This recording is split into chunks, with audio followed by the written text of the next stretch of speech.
There comes a point in life when you've given all the chances you can give, when you've said, "It's okay," more times than you can count, when you've stayed long after they showed you they didn't deserve you. If you're over 50, you've lived enough to know. Some people don't change. Some wounds don't heal just because you want them to. And some betrayals? They should never be forgiven. This isn't about holding a grudge. It's not about anger. It's about peace. Your peace. Because the older we get, the quieter we become, and the more we realize, protecting your heart is not weakness. It's wisdom. So if you've ever been lied to, disrespected, manipulated, or left alone in your hardest moments, you're not alone. Stay with me. Because in this video, we're going to talk about the betrayals you should never forgive, and why walking away, without a single word, might be the most powerful thing you'll ever do. 1. Deliberate and repeated lying. There comes a point in life when we stop making excuses for what we already know to be true. A lie is not a mistake. It is not a slip of the tongue. It is a decision, a deliberate act to hide, to deceive, to bend reality for one's own benefit. The Stoics teach us to value truth as the foundation of peace. Because without truth, there can be no trust. And without trust, no real connection. When someone chooses to lie to you, not once, but over and over again, they're not simply failing. They are choosing themselves over the relationship. They are telling you, without words, that your trust is expendable. And here's the hard truth. People who lie repeatedly rarely feel remorse for their actions. They feel regret only when they're caught, not because they hurt you, but because they now face consequences.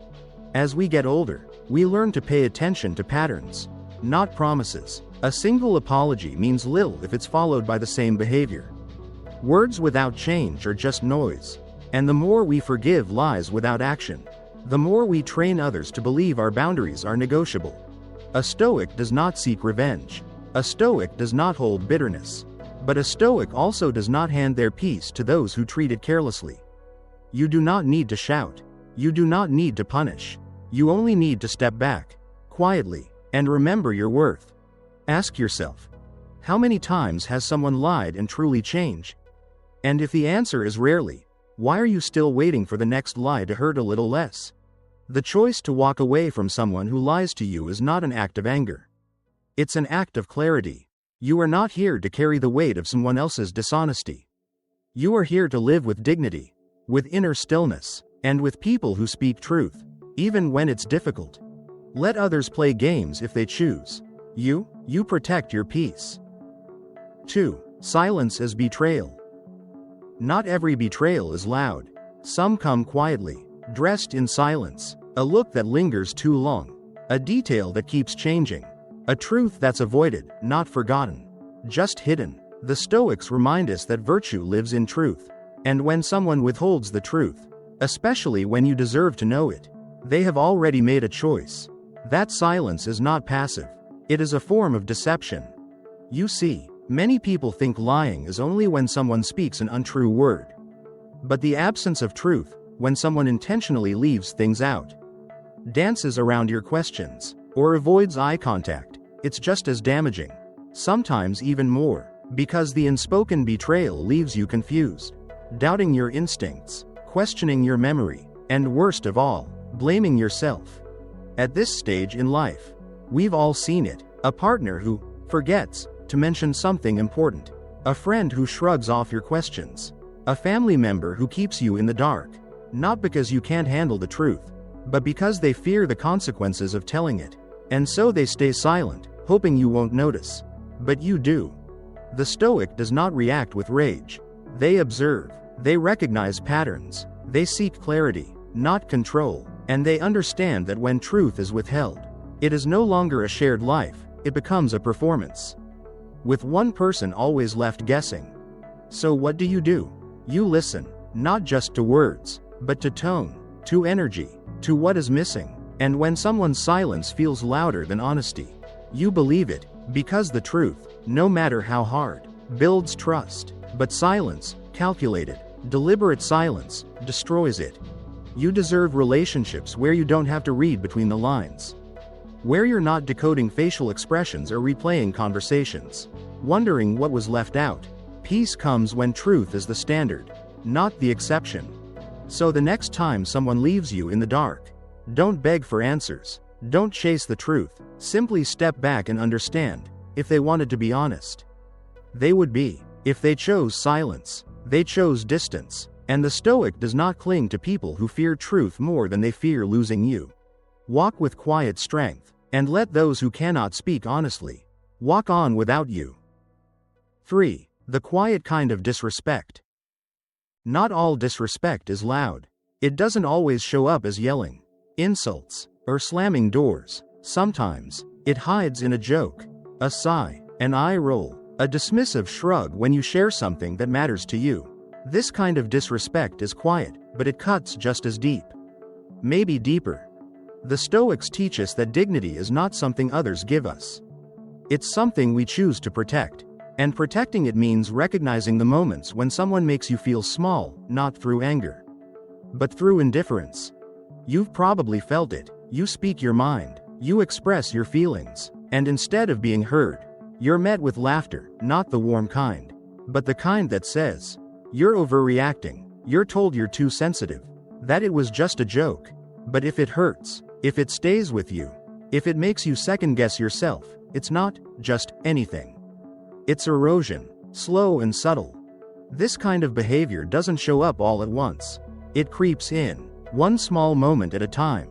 At first, you let it go. Then you start staying quiet to keep the peace. You shrink yourself, little by little, until one day, you forget what it felt like to speak freely. That is what silent disrespect is. It makes you believe your voice is too much, and your feelings not enough.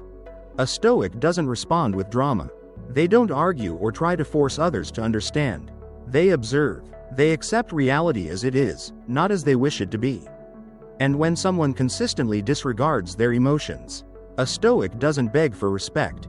They withdraw their energy from where it's not valued. You should never have to earn basic respect. It's not a favor. It's not something that needs to be explained. It's the bare minimum. And when someone treats your emotions like they're inconvenient, they're showing you exactly where you stand in their world. So ask yourself, is this connection built on mutual care or quiet erosion? And if it's the latter, then it's time to stop explaining your worth to people who refuse to see it. True peace begins where silent disrespect ends. Choose to honor yourself, even when others won't. And as the Stoics would say, walk away not in anger, but in strength. 4. Gaslighting and the Stoic mind, a lesson in protecting your inner fortress. Epictetus once said, "No one can harm you unless you allow it." It's a powerful truth, but it doesn't mean we should stay in places, or with people, who constantly make us doubt ourselves. Stoicism teaches us to guard our reason, our judgment, our inner clarity. When someone tries to twist those things, it's time to stand up, not stay silent. Gaslighting isn't always obvious. It often begins with small comments, "You're imagining things," or "That's not what I said." Over time, you start second-guessing yourself. You replay conversations in your head. You begin to wonder, am I overreacting? Did I really get that wrong? This is how manipulation works.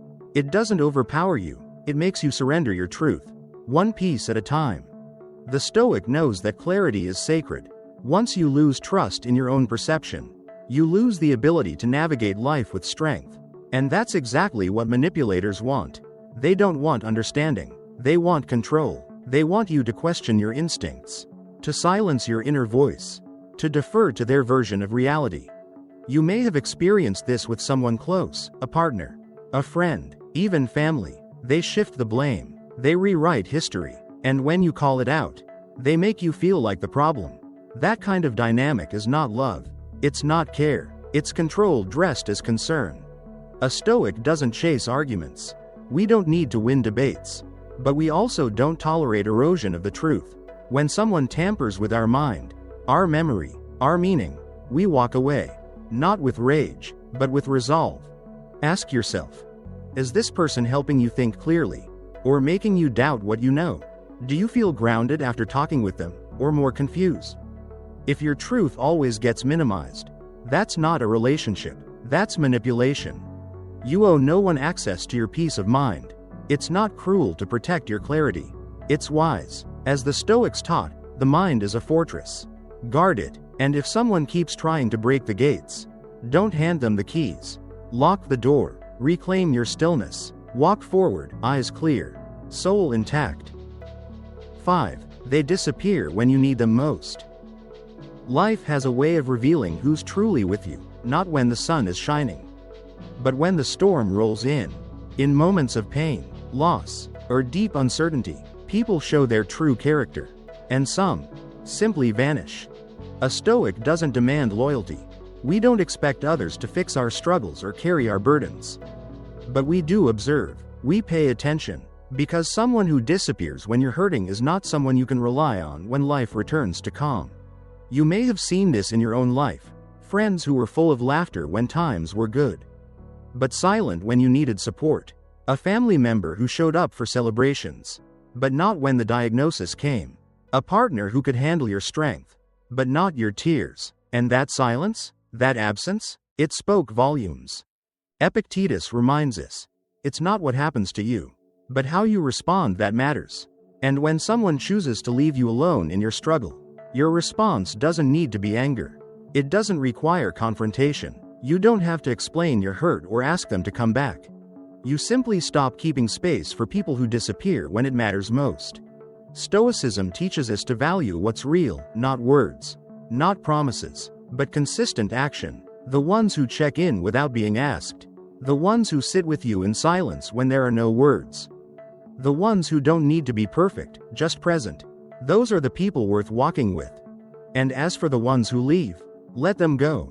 No bitterness, no resentment, just quiet understanding. Because someone who abandons you in darkness does not deserve to share your light. Ask yourself, do they show up when it's hard, or only when it's easy? Do they listen when you're broken, or only speak when you're whole? A true companion doesn't just celebrate your highs, they hold steady through your lows. So don't chase anyone. Don't plead for presence. The Stoic moves forward with those who've proven they can stand through the storm. And for those who couldn't, wish them well, and walk on. Not out of anger, but out of wisdom. 6. Empty apologies mean nothing. Forgiveness is a choice, not a duty. Not everyone deserves it, and not every apology is worthy of it.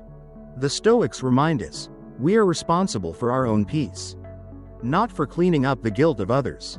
Just because someone says, "I'm sorry," doesn't mean they've changed. In fact, sometimes, an apology is nothing more than a tool, a way to feel better about what they did without doing the real work to make it right. You've probably heard it before, maybe more than once. "I didn't mean to. I was going through a lot. It won't happen again."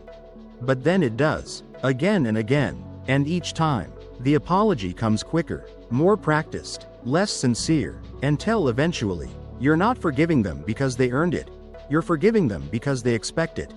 That's not strength. That's self-abandonment. A Stoic doesn't hold grudges. But we also don't confuse words for transformation. We observe actions. We look for patterns. We ask ourselves, did they change because they truly understand what they did? Or because they want relief from their own discomfort? You see, real remorse is quiet. It's steady. It shows up in behavior. Not just in what someone says when they're caught, but in how they carry themselves when no one's watching. And if someone apologizes, but continues the same behavior, that's not an apology. That's manipulation. That's emotional convenience. You are not here to carry their shame. You are not here to give free passes to people who only feel sorry when the consequences arrive. Forgiveness can be powerful when it's earned, but when given too freely, it loses meaning. It tells the other person, you can hurt me, and I'll still let you back in. That is not love. That is self-sacrifice without reason. So the next time someone says, "I'm sorry," pause. Don't look at the words. Look at the days, the weeks, the choices that follow. And if nothing changes, if nothing grows, then let them go. Not with anger, not with drama, just with clarity. The Stoic doesn't punish. We don't seek revenge, but we also don't invite people back into our lives just because they finally felt bad. We walk forward, not because they said sorry, but because we value our peace more than their comfort. 7. They hurt you again. That's your answer. The first time someone betrays you, it's on them. The second time, it's on you. A Stoic doesn't live in blame. We don't carry resentment, but we do take full responsibility for what, and who, we continue to allow into our lives. Forgiveness is a gift, one you can offer freely, once. But when betrayal becomes a pattern, it's no longer about the person who hurt you. It's about why you keep opening the door. You see, repeated betrayal doesn't happen by accident. It happens because somewhere along the way, you taught them that you'll stay, that you'll understand, that you'll forgive, again. But the Stoic knows, not everyone deserves another chance. And sometimes, the strongest, kindest thing you can do for yourself is to stop giving chances to those who keep showing you who they really are. We've all been there. Someone says the right things. They swear it won't happen again. They seem sincere, but then, the same behavior returns, the same excuses, the same pain, and the question becomes, how many times will you let someone convince you that this time is different? The Stoics are clear, wisdom is action. Once you've seen the pattern, you don't ignore it, you don't explain it away, you honor it as the truth, and you act accordingly. It's not about punishment, it's about peace. It's about deciding that your energy, your time, your heart, are no longer available for those who treat them like they're disposable. You're not here to be anyone's lesson. You're not here to suffer in the name of love, or loyalty, or history. You are here to live with clarity, to grow, to move forward. So if someone hurts you, and you forgive them, and they hurt you again, let that be the end of it. Not with drama, not with revenge, but with quiet, unwavering self-respect. Because looking back, hoping they'll change, won't protect you, but walking away, that will. And if they ask why you're done, simply say, I believed you the first time. I won't make that mistake again. The Stoic doesn't repeat the lesson. We learn, we grow, and we let go. You don't need to raise your voice to walk away from someone. You only need to know your worth. No one can truly hurt you unless you give them permission. And choosing not to forgive isn't bitterness. It's clarity. So if you must leave, do it quietly, not to punish them, but to protect your peace. Be like the rock against which the waves crash, unmoved, unshaken. Marcus Aurelius. If this message spoke to you, let us know in the comments. Like the video, share it with someone who needs it, and subscribe for more Stoic reflections to guide your path forward. Until next time, stand tall, think clearly, and protect your peace.